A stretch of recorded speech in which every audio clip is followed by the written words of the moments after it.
Happy Sabbath to everyone. Merry Christmas. Who among us here this morning is happy that you are here? That God has awakened you this morning from your sleep and is able to come here to worship Him. May I see your raised hands?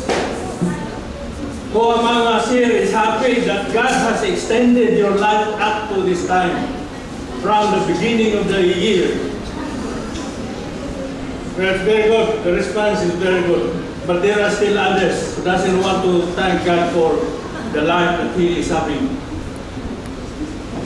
People today are very busy going to the mall. If you go to the mall this time, especially yesterday I was there, and people are just terrible. There are so many of them in the mall. Some are just sitting without doing anything, but many are buying things for their loved ones. And I don't know if these people who are receiving these gifts from their friend really extend their thanks to the person who gave them the gift.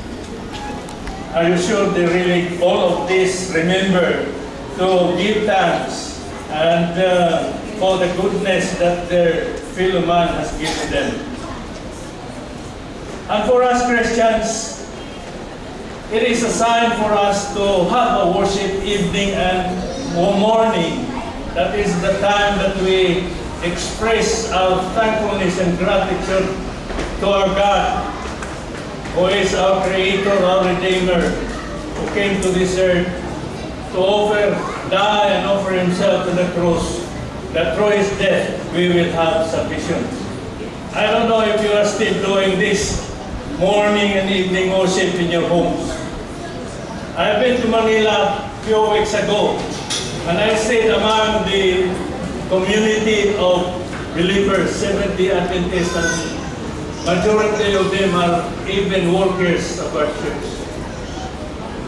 Since that time I came in night, that was night time I came in, the following morning, the following evening, because I stayed there for about 3 days, I cannot